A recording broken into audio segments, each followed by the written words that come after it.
اعوذ باللہ من الشیطان الرجیم بسم اللہ الرحمن الرحیم ذالک یہ باتیں عیسیٰ علیہ السلام کا آسمان پر جانا، زندہ اٹھایا جانا، ان کا واپس اللہ کو بھیجنا اور پھر انہوں نے دوبارہ آ کر دنیا میں اسلام کو نافذ کرنا، یہ ساری باتیں ذالک اے میرے محبوب نتلوہ علیک ہم آپ کے اوپر تلاوت کرتے ہیں۔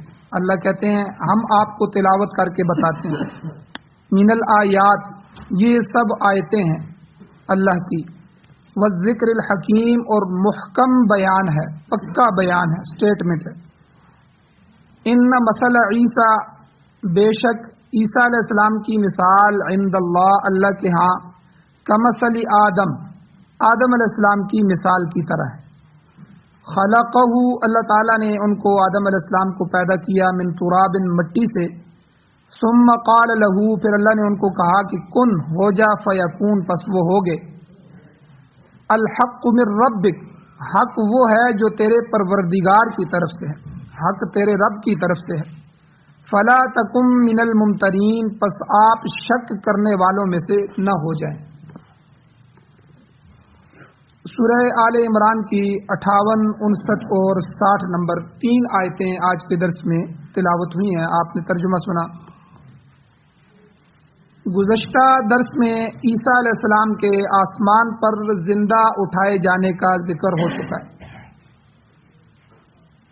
اب سوال یہ پیدا ہوتا ہے کہ کیا کسی چیز کا اس طرح آسمانوں پر زندہ اٹھایا جانا ممکن بھی ہے کہ ناممکن ہے؟ تو اس درس میں اللہ تعالیٰ نے اس موضوع پر بعض دلائل بھی پیش فرمائے اور واقعہ جو ہوا ہے رفع کا عیسیٰ علیہ السلام کے اٹھائے جانے کا، اس کی مزید تفصیلات اس میں پیش کی جائیں گی۔ مفسرین اکرام فرماتے ہیں کہ حضرت عیسیٰ علیہ السلام کے اٹھائے جانے کا جو واقعہ ہے وہ بعید از قیاس نہیں ہے، قیاس سے دور نہیں ہے، بلکہ اللہ تعالیٰ نے ہر نبی کو ہر زمانے میں کچھ معجزات ایسے دیے ہیں جس سے اس کی نبوت لوگوں پر واضح ہو جائے۔ کرنے والی ذات اس معجزے کی اللہ کی ذات ہی ہوتی ہے، اللہ کی ذات کے علاوہ نہیں کر سکتا، لیکن وہ نبی کے ہاتھ سے ہوتا ہے، نبی کے کہنے سے ہوتا ہے، نبی کے اشارے سے ہوتا ہے، تو اس نبی کی نبوت کو واضح کرنا ہوتا ہے لوگوں کے سامنے۔ تو مفسرین فرماتے ہیں اللہ نے جو معجزات حضرت عیسیٰ علیہ السلام کو عطا فرمائے ہیں تو وہ معجزات بھی اشارہ اس طرف کر رہے ہیں کہ عیسیٰ علیہ السلام کا آسمان پر اٹھایا جانا یہ کوئی ناممکنات میں سے نہیں۔ مثلا پہلا معجزہ کہ عیسیٰ علیہ السلام مٹی اٹھاتے، مٹی اٹھا کے گارا بناتے، گارا بنا کے سب کے سامنے اس کا شکل دیتے پرندے کی، پھر اس میں پھونک مارتے تو وہ مٹی سب کے سامنے گوشت بھی بنتی، اس میں ہڈیاں بھی بنتی، اس کے پنجے بھی بنتے، پر بھی بنتے، شکل بھی بنتی، پھر وہ سب کے سامنے پرندہ بن کے اڑ جاتی۔ یہ معجزہ اللہ نے ان کو دیا تھا۔ تو اب اس پہ غور کریں، اگر ایک مٹی پیغمبر کے ہاتھ پہ، جس پیغمبر کے ہاتھ پہ پرندہ بن سکتی ہے تو وہ پیغمبر یہاں سے اٹھ کے آسمان پر نہیں جا سکتا، تو اس میں کون سا مشکل ہے؟ یعنی معجزات کو ہی تم عیسائیوں دیکھ لو، انکار کرنے والے یہودیوں کو اللہ مخاطب کر رہے ہیں، یا جو بھی عیسیٰ علیہ السلام کے آسمان پر اٹھائے جانے کے منکرین ہیں ان کو مفسرین نے فرمایا کہ دیکھو۔ اور دوسرا معجزہ کہ لا علاج بیماریاں، جن امراض سے دنیا بھر کے جو اطباء ہیں، ڈاکٹر ہیں، حکیم ہیں، ان کے علاج سے عاجز آ چکے ہیں، وہ 2 بیماریاں اس زمانے میں تھیں کہ ایک تو وہ بچہ جو ماں کے پیٹ سے اندھا پیدا ہوا ہے، مادرزاد اندھا، اور دوسرا کوڑ اور برس کی بیماری والے کہ جن کا جسم گل رہا ہے، اور دوسرا برس کی بیماری جن کو سفید داغ ہو گئے ہیں جسم میں اور وہ داغ بڑھتے ہی جا رہے ہیں۔ آج کی میڈیکل میں بھی ان کا کوئی علاج نہیں، کسی نابینے کو بینا کر دے، کوئی سائنس ایسی دریافت نہیں ہوئی، اور کسی برس کی بیماری کو ختم کرتے، داغ کو ختم کرنا آج بھی اس کا علاج نہیں ہوا۔ تو اس زمانے میں بھی اللہ نے عیسیٰ علیہ السلام کو یہ معجزہ عطا فرمایا کہ ایسے لا علاج مریض لائے جاتے تو آپ ان کی آنکھوں پہ ہاتھ پھیرتے تو وہ نابینا بینا ہو جاتا، اس کو نظر آنا شروع ہو جاتا، اس کی آنکھیں درست ہو جاتی۔ برس والے داغ والے کے اوپر اس طرح ہاتھ پھیرتے داغ نیچے سے غائب ہو جاتے، وہ درست ہو جاتا۔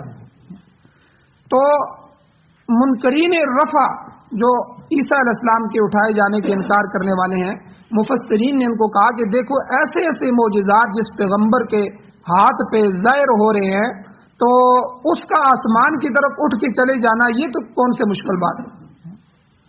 تو یہ معجزات اللہ نے ان کو دی اس لیے تاکہ دیکھنے والا یہ سمجھے کہ اللہ تعالیٰ آپ کے ساتھ ایک کوئی غیر معمولی سلوک کر رہا ہے، اور اسی لیے یہ بھی ممکن ہے کہ آپ آسمان پر اٹھائے ہوں، یہ ناممکنات میں سے نہیں ہے۔ یہاں علماء نے ایک عجیب نقطہ بیان فرمایا۔ علماء کہتے ہیں کہ سارے پیغمبروں کی جو پیدائش ہوئی ہے آدم علیہ السلام کو چھوڑ کر، سارے پیغمبروں کی پیدائش اپنے ماں باپ کے ملاپ سے ہوئی ہے، ماں کے پیٹ سے ہوئی ہے، دونوں جوڑوں سے ہوئی ہے۔ لیکن یہ ایک عجیب پیغمبر ہے عیسیٰ علیہ السلام کہ بغیر باپ کے اللہ نے پیدا کیا، اور ان کی پیدائش میں نفخہ جبرائیلیہ، حضرت جبرائیل علیہ السلام کا نفخہ، پھونک، اس کا اثر ہے۔ آپ نے پیچھے واقعہ سنا تھا کہ وہ جو سامری تھا حضرت موسیٰ علیہ السلام کے گروہ میں، جب موسیٰ علیہ السلام بنی اسرائیل کو لے کر فرعون سے چلے تو جب دریائے کلزم پار کرنے کا وقت آیا، دریا کے پار ہونے کا وقت آیا، تو یہ سامری خبیث جو تھا یہ ایک گھوڑا دیکھ رہا تھا کہ ایک گھوڑے پر ایک عجیب نوجوان ہے جو ہماری قوم کا نہیں لگتا، اور اس کا گھوڑا جہاں قدم رکھتا ہے وہاں نیچے گھاس اگاتی ہے، جہاں قدم رکھتا ہے نیچے گھاس اگاتی ہے۔ وہ سمجھ گیا کہ یہ کوئی معمولی انسان نہیں ہے، یہ کوئی خاص اللہ کی طرف سے بھیجا ہوا ہے۔ تو وہ حضرت جبرائیل تھے، تو جو اس وقت ان کے گھوڑوں کے درمیان گشت کر رہے تھے، اور اس وقت اس نے اس جگہ سے مٹی اٹھا لی۔ دیکھیں جس جگہ جبرائیل علیہ السلام کے گھوڑے کے پاؤں لگے ہوں وہاں سے مٹی ہو تو اس میں بھی اثرات آ جاتے ہیں ملکوتی فرشتے کے۔ یہی مٹی اس خبیث نے جا کر جب موسیٰ علیہ السلام تورات لینے کے لیے پہاڑ پر گئے 40 دن کے لیے، تو پیچھے سے اپنی قوم کو کہا کہ دیکھو موسیٰ علیہ السلام کو بھول ہو گئی ہے، خدا تو ادھر موجود ہے، موسیٰ علیہ السلام وہاں خدا کو ڈھونڈنے چلے گئے۔ اس نے بنی اسرائیل کو کہا کہ جتنے بھی آپ کے پاس سونا ہے جو فرعونیوں سے لیا تھا، آپ وہ سارا فرعونیوں والا سونا، چونکہ یہ سونا چاندی فرعونیوں سے مانگ کے لائے تھے کہ ہمارا ایک جو ہے شادی، ہمارا ایک رسم آ رہی ہے، آپ ہمیں تھوڑے دنوں کے لیے سونا دیں، تو جس طرح آریتن مانگ لیا جاتا ہے، تو یہ ان کے گھروں میں ملازم تھے، کام کرتے تھے، تو انہوں نے دے دیے، چلو یار ان کا اگر آیا ہے تو یہ منا کے آ جائیں گے۔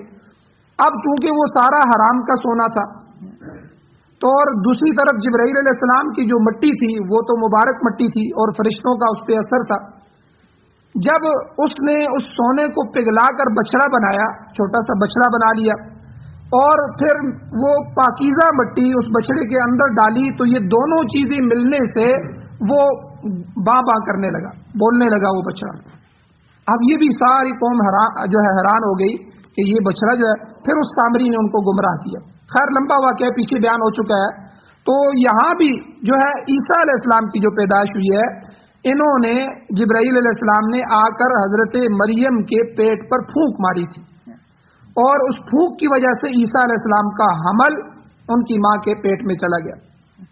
تو اس لیے یہاں علماء نے یہ نقطہ لکھا ہے کہ جو انہوں نے ان کے گریبان میں پھونکا تھا، تو اس کے اثر سے حضرت عیسیٰ علیہ السلام کی پیدائش ہوئی۔ تو گویا آپ کو فرشتوں کے ساتھ کامل مناسبت ہے، تو فرشتوں والی بہت سی چیزیں بھی حضرت عیسیٰ علیہ السلام میں موجود تھی۔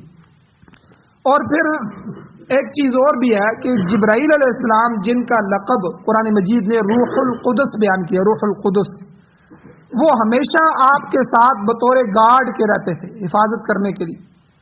یعنی سارے پیغمبروں پر حضرت جبرائیل وحی لے کے آتے، وحی دے کے چلے جاتے، ملاقات کرتے، وہی دے کے چلے جاتے، کچھ بات ہوتی تو اللہ کی طرف سے لے آتے، یہاں سے کوئی بات ہوتی تو لے جاتے۔ تو یہ وہی کے لیے حضرت جبرائیل علیہ السلام تھے۔ لیکن عیسیٰ علیہ السلام واحد پیغمبر ہیں کہ چونکہ یہودی آپ کے دشمن تھے اور آپ جو ہے ایک یہودیوں کو صحیح رستے پر لانا چاہتے تھے، اور وہ بدبخت یہ سمجھتے تھے کہ یہ ہماری تورات کو خراب کرنے کے لیے آئے ہیں یا ہمارے دشمن ہیں، تو اس لیے دشمنی کی وجہ سے حضرت جبرائیل علیہ السلام کو اللہ تعالیٰ نے ان کے ساتھ کر دیا۔ ہمیشہ جبرائیل علیہ السلام حضرت عیسیٰ علیہ السلام کے ساتھ ہی رہتے تھے۔ قرآن مجید نے اس کو فرمایا، اللہ تعالیٰ نے قرآن میں کہ وَأَيَّدْنَاهُ بِرُوحِ الْقُدُسِ، کہ عیسیٰ علیہ السلام کو ہم نے روح القدس کی تائید فرمائی۔ تو آپ کی اس غیر معمولی حیثیت کی بنا پر آپ کا جو ارتفاع ہے، آسمان کی طرف اٹھ جانا ہے، اس میں حیرت کا کوئی ایسا جو ہے اظہار مناسب نہیں ہے۔ تو اس معاملے میں جو لوگ شک کرنے والے ہیں، وہ لوگ یا تو معجزات کو تسلیم نہیں کرتے، یا انہیں اللہ تعالیٰ کے قادر مطلق ہونے میں شک ہے، یقین ہی نہیں ہے۔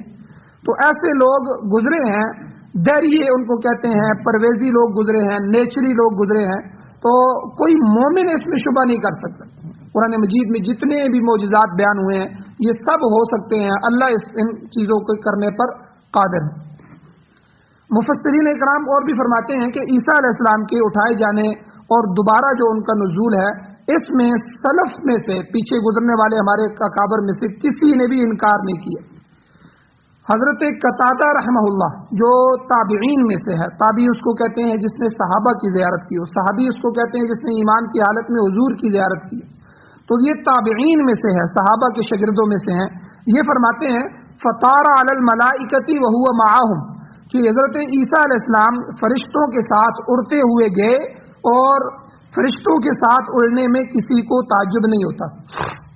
فرشتے آسمانوں میں اڑتے ہیں اور عرش الہی کے ارد گرد چکر لگاتے ہیں، اور ایسا کرنے میں انہیں کوئی مشکل پیش نہیں آتی، وہ ہر وقت اٹھتے رہتے ہیں۔ جس طرح جنات اللہ کی مخلوق ہے، وہ اپنا رویہ بدلتے رہتے ہیں، شکل بدلتے رہتے ہیں، ٹھیک ہے، وہ نظر نہیں آتے، ٹھیک ہے، اور اسی طرح وہ نظر آنے پر بھی قادر ہیں، کسی کو نظر آنا چاہیں تو سامنے بھی آ جاتے ہیں۔ تو یہ ساری مخلوق ہے اللہ کی، تو اللہ نے ہر مخلوق کے اندر اپنی اپنی چیزیں رکھی ہوئی ہیں، تو اس لیے فرشتوں کے لیے اڑنا کوئی مشکل نہیں ہے۔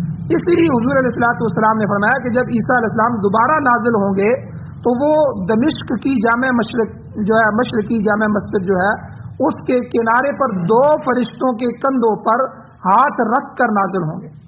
جس طرح آدمی اتر رہا ہوتا ہے، 2 فرشتوں کے کندھوں پر اس طرح ہاتھ ہوگا اور وہ اس طرح اتریں گے، تو اس لیے ان کے لیے کوئی مشکل نہیں۔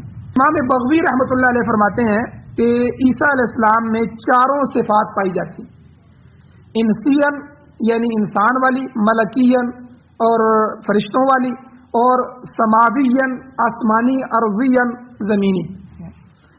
انسان اس لیے کہ آپ کی والدہ کی جو ہے وہ انسان تھی، اس لیے والدہ سے پیدا ہوئے تو آپ کے اندر انسانیت بھی پائی جاتی ہے۔ ملکی اس لیے کہ حضرت جبرائیل علیہ السلام نے چونکہ آگے پھونک ماری تھی، تو ان جو وہ پھونک تھی، تو اس لیے آپ ملکی بھی ہیں۔ اور سماوین اس لیے کہ اللہ نے آپ کو زندہ آسمانوں پر اٹھا لیا ہے، سارے پیغمبر فوت ہو کے اوپر گئے ہیں، اور جو ہے حضرت عیسیٰ علیہ السلام کو اللہ نے زندہ آسمانوں پر اٹھایا ہے، اور قیامت کے قریب اب بھی زندہ وہاں موجود ہیں، تو جب اللہ نے ان کو دوبارہ بھیجنا ہوگا وہ آئیں گے، اس لیے ان کے اندر سماوین جو ہے یہ بھی صفت پائی جاتی ہے، اور ارضین بھی ہے کہ آپ زمین پر رہے ہیں اور دوبارہ بھی آئیں گے تو زمین پر رہیں گے، اس لیے 4 چیزیں حضرت عیسیٰ علیہ السلام کے اندر پائی جاتی ہیں۔ تیسری مفسرین کے گروہ حضرت قتادہ رحمہ اللہ کے علاوہ جو ہیں حضرت ضحاک ہیں، حضرت مجاہد، حضرت اکرمہ، سعید ابن جبیر، سعید ابن مسیب، حضرت حسن بصری، محمد ابن سیرین رحمہم اللہ، یہ سب تابعین میں سے ہیں، صحابہ کے شاگردوں میں سے ہیں، اور بڑے پائے کے لوگوں میں سے ہیں۔ یہ سب کہتے ہیں کہ عیسیٰ علیہ السلام کا اٹھایا جانا، رفع مسیح جو ہے یہ بالکل حق ہے اور اسی طرح ہوا ہے۔ اور چوتھے نمبر پر امام اعظم ابو حنیفہ رحمہ اللہ، جن کے ہم مقلد ہیں، تو امام صاحب کو اللہ نے یہ فضیلت عطا فرمائی ہے کہ امام صاحب نے 8 صحابہ کی زیارت کی ہے، اور ان میں سے 4 صحابہ سے آپ نے روایت بھی کی ہے، حدیث کے راوی بھی ہیں۔ اور جو ہمارے 4 فقہا ہیں، امام ابو حنیفہ، امام مالک، امام احمد بن حنبل، امام شافعی، یہ مسلمہ فقہا ہیں، ان میں سے یہ شرف صرف امام اعظم ابو حنیفہ رحمہ اللہ کو حاصل ہوا ہے، اس کے علاوہ باقی تینوں ائمہ میں سے کسی کے نہیں ہوا۔ تو امام صاحب تابعی ہوئے، تو آپ بھی یہی فرماتے ہیں کہ عیسیٰ علیہ السلام کے اٹھائے جانے میں کسی قسم کا استعجاب نہیں ہونا چاہیے، تعجب نہیں ہونا چاہیے۔ تو بہرحال یہ میں نے آپ کے سامنے سارے مفسرین کے مسلک اور جو نکات انہوں نے بیان فرمائے ہیں یہ میں نے آپ کے سامنے رکھے ہیں۔ اس جگہ ان آیات میں اللہ اسی کی طرف اشارہ کر رہے ہیں۔ اللہ حضرت عیسیٰ علیہ السلام کے رفع کے متعلق فرماتے ہیں حضور کو، ذالک، اے میرے پیغمبر یہ جتنی بھی باتیں ہو رہی ہیں، یہ پیچھے سے جتنا آل عمران کا تذکرہ ہو رہا ہے، سورہ آل عمران اس لیے کہتے ہیں عمران کی آل کا تذکرہ ہے، اور حضرت مریم کے جو والد ہیں ان کا نام عمران تھا، تو یہ پیچھے سے تذکرہ چلا آ رہا ہے۔ اللہ کہتے ہیں ذالک، یہ جو خبریں ہیں، نتلوہ علیک، ہم ان کو آپ کے اوپر تلاوت کرتے ہیں، ہم آپ کے اوپر وحی بیچتے ہیں، اور من الآیات، یہ سب کی سب ہماری آیات ہیں، آیات الہیہ میں سے ہیں۔ اور اس سے پہلے بھی حضرت مریم اور حضرت زکریا علیہ السلام کی جو واقعات گزرے ہیں ان کے متعلق بھی پیچھے گزر چکے ہیں۔ اللہ نے کیا فرمایا، ذالک من انباء الغیب، یہ غیب کی خبریں ہیں میرے محبوب، نوحی الیک، ہم آپ کی طرف ان کو وحی کرتے ہیں۔ اور حضور کو فرمایا گیا آپ ان کے پاس اس وقت موجود نہیں تھے، اذ یلقون اقلامہم، جب وہ اپنے کلمے ڈال رہے تھے، قرعہ ڈال رہے تھے کہ مریم کی کفالت کون کرے گا آپس میں، وَإِذْ هُمْ يَخْتَصِمُونَ، اور نہ آپ اس وقت ان کے پاس موجود تھے جب وہ آپس میں جھگڑ رہے تھے۔ تو یہ باتیں حضور علیہ الصلوۃ والسلام کی نبوت اور رسالت کی دلیل کے طور پر بیان کی گئی تھی۔ اور یہاں پر بھی اللہ نے فرمایا نتلوہ علیک، کہ ہم آپ کے اوپر تلاوت کرتے ہیں، تو گویا کہ یہاں آپ کی رسالت کی صداقت کا تذکرہ اللہ نے بیان فرمایا کہ دیکھو یہ باتیں حضور سے ہزاروں سال پہلے ہوئی ہیں، حضور علیہ السلام کی آمد سے ہزاروں سال پہلے۔ تو حضور کے زمانے کے جو یہودی عیسائی یا جو منکرین تھے، اللہ گویا کہ ان کے لیے حضور کی صداقت کو بیان کر رہے ہیں، دیکھو یہ اللہ کے سچے نبی ہیں تو یہ باتیں بیان کر رہے ہیں۔ تو اگر اللہ کے سچے نبی نہ ہوتے تو ان کو پتہ ہی نہ ہوتا۔ تو یہی اللہ نے یہاں حضور کی رسالت کی صداقت کا تذکرہ کیا کہ میرے محبوب آپ میرے سچے نبی ہیں۔ یہ باتیں آپ اس وقت موجود نہیں تھی جب مریم پیدا ہو رہی تھی، جب مریم کی کفالت پر جھگڑے ہو رہے تھے، پھر مریم کو حضرت عیسیٰ کی خوشخبریاں دینے کے لیے فرشتے آ رہے تھے، پھر حضرت عیسیٰ پیدا ہو رہے تھے، پھر وہ ان کو لے کر قوم میں آ رہی تھی، پھر یہ جتنے بھی واقعات ہوئے ہیں، پھر ہم نے عیسیٰ علیہ السلام کو آسمان پر اٹھا لیا۔ تو یہ اس وقت آپ ان کی مجلس میں موجود نہیں تھے، آپ تو ان کے جو ہے وہ سینکڑوں سال بعد آ رہے ہیں۔ تو یہ آپ کی رسالت کی صداقت ہے کہ آپ سچے رسول ہیں، کہ آپ کا اللہ کے ساتھ رابطہ ہے، اللہ وحی کے ذریعے تلاوت کر کے یہ خبریں آپ کو دے رہے ہیں۔ اور دوسرا اللہ نے فرمایا ذالک نتلوہ علیک، کہ ہم ان کو آپ کے اوپر تلاوت کرتے ہیں، من الآیات، یہ ہماری آیتیں ہیں۔ یہ آیت کا لفظ 4-5 معنوں میں استعمال ہوتا ہے، یاد رکھیں۔ پہلا معنی آیت کا معنی نشانی ہوتا ہے، چنانچہ اس مقام پر آیت سے مراد یہی ہے کہ مسیح علیہ السلام کے متعلق، عیسیٰ علیہ السلام کے متعلق جو صحیح واقعات بیان کیے گئے ہیں، یہ آپ کی صداقت کی نشانی ہے۔ من الآیات کا یہ مطلب ہے۔ دوسرا آیت کا معنی دلیل بھی ہوتا ہے، جب کسی چیز کو اللہ دلیل کے طور پہ بیان کرتے ہیں، جیسے ایک جگہ اللہ فرماتے ہیں لآیات لأولی الالباب، یہ میری جو باتیں ہیں یہ توحید کی باتیں ہیں، اور یہ ساری باتیں اور پچھلے پیغمبروں کی باتیں یہ عقل والوں کے لیے دلیل ہے، ان کے لیے یہ دلائل ہے۔ تو یہاں آیات کا معنی دلائل ہے۔ اسی طرح آیت کا تیسرا معنی معجزہ بھی ہوتا ہے۔ کسی جگہ اللہ کہتے ہیں کہ میں اپنے پیغمبروں کو آیات جو ہے معجزہ جو ہے وہ دینے والا ہوں، تو معجزے کو بھی یہ کہتے ہیں۔ تو اسی طرح آیات کا چوتھا معنی جو ہے احکام اور مسائل بھی ہوتے ہیں، کوئی مسئلہ اللہ بیان کرتے ہیں، کوئی حکم بیان کرتے ہیں، تو احکام اور مسائل بھی بعض جگہ ہوتے ہیں۔ قرآن مجید میں کئی مقامات پر یہ لفظ ان سب معنی میں استعمال ہوا ہے۔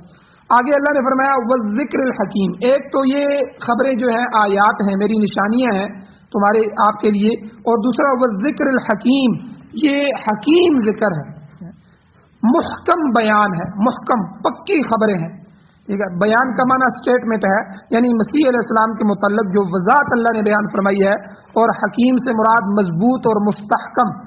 تو مراد کیا ہے کہ اللہ یہ کہنا چاہتے ہیں کہ ایک سلیم الفطرت انسان جس کی عقل صحیح ہو، جس کو اللہ نے حواس ظاہرہ اور حواس باطنہ دیے ہوں، اور وہ ان کا صحیح طریقے سے استعمال بھی کرتا ہو، تو ایسا آدمی یہی عقیدہ رکھے گا کہ حضرت مریم اور حضرت مسیح علیہ السلام جو ہیں وہ الہ نہیں ہے، خدا نہیں ہے، دیکھیں یہاں عقیدے کی بات بھی اللہ نے کر دی والذکر الحکیم کے اندر کہ حواس ظاہرہ حواس باطنہ کیا ہے. حواس ظاہرہ 5 حصے اللہ نے ہر انسان کو دی ہوتی ہیں. 5 حصے، ان میں سے کئی دفعہ کوئی انسان 1-2 حصوں سے محروم بھی ہوتا ہے. مثال کے طور پر ایک حصہ ہے باصرہ، دیکھنے والی آنکھیں، کان، ناک اور چھونے کی حص جو ہے، اور زبان چکھنے کی حص. ٹھیک ہے، یہ 5 حصے ہیں. حصہ باصرہ دیکھنے والی بصارت، اور سامعہ سننے والی کان کے اندر، کان موجود ہوں لیکن سنائی نہ دے. کتنے لوگ جو ہے وہ ان کو سنائی نہیں دیتا، پردے بھی موجود ہوتے ہیں، کان بھی ہوتے ہیں، یہ حص اللہ نے رکھی ہوتی ہے الگ سے.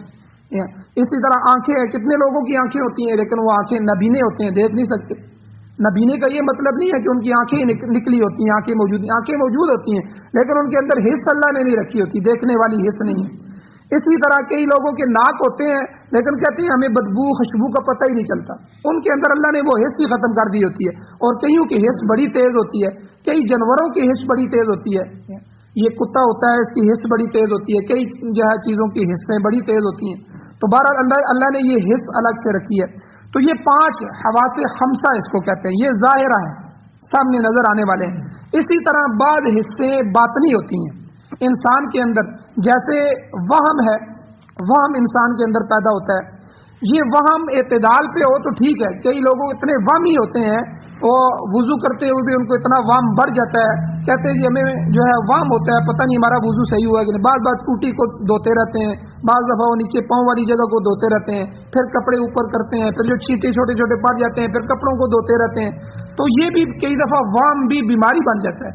عام وہم ہو، تھوڑا سا وہم پیدا ہو جائے، یہ تو ہر انسان میں ہوتا ہے، یہ بھی ایک حصہ ہے. یہ باطنی حصے ہیں، اندر کی حصے. وہم ہے، خیال ہے، یہ جو خیالات آتے رہتے ہیں، ٹھیک ہے، یہ خیال کا آنا بھی ایک حصہ ہے. اس طرح فکر ہے، کسی چیز کے بارے میں فکر لگ جائے، یہ بھی ایک حصہ ہے اندر. کئی لوگ بے فکرے ہوتے ہیں، ان کو کوئی فکر نہیں ہے، کہاں پڑا ہے، کیا کر رہا ہے، کیا نہیں ہے، تو یہ بھی بیماری ہے. تو ان کی یہ حص متاثر ہے، وہ اسی طور پر بیمار ہے.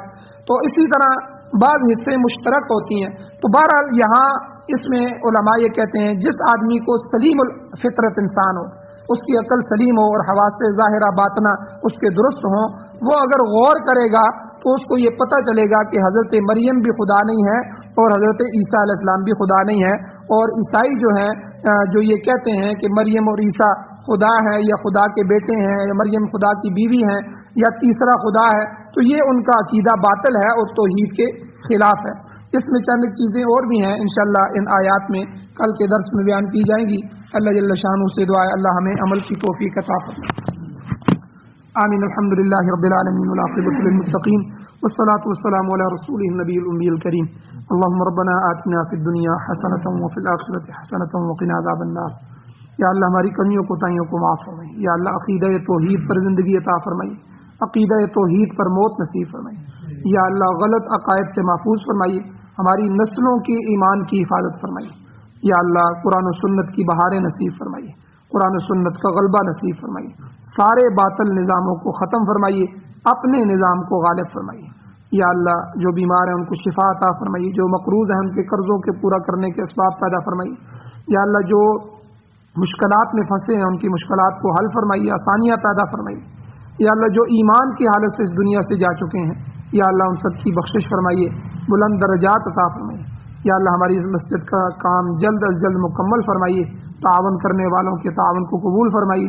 یا اللہ غیب کے خزانوں سے بندوبست فرمائیے. صلی اللہ تعالی علی خیر خلقہ محمد وآلہ وصحبہ اجمعین برحمتک یا ارحم الراحمین. حضرت فرما رہے ہیں کہ ایک عالم جو ہیں انہوں نے شہید کیے ہیں، وہاں ان کی جنازہ ان کے لیے دعا فرمائیں. سارے شہداء کے لیے، مجاہدین کے لیے دعا فرمائیں. امارت اسلامیہ افغانستان میں اس کے قیام میں جن نوجوانوں کا خون لگا ہے اور امریکہ اور یورپ یہود و نصارہ کو بگانے میں اور امارت اسلامیہ کے نافذ کرنے میں جو جانیں گئی ہیں، جتنے شہداء ہیں، یا اللہ ان سب کی شہادتوں کو اپنے دربار میں قبول فرمائی. یا اللہ مجاہدین کی جہاد کو قبول فرمائی. یا اللہ ہماری اولادوں اور نسلوں کو اپنے قرآن و سنت کے قیام کے لیے، اس کے نافذ کرنے کے لیے، یا اللہ ان کی جانوں کو، عزتوں کو قبول فرمائی. یا اللہ ہم سب کو قبول فرمائیے. یا اللہ ان مجاہدین کی مدد و نصرت فرمائیے جو اسیران ہیں، قید ہیں. یا اللہ ان سب کی باعزت باوقار رہائی کے لیے یا اللہ ان کے اسباب مہیا فرمائیے. صلی اللہ تعالی علی خیر خلقہ محمد و آلہ و اصحابہ اجمعین برحمتک یا ارحم الراحمین.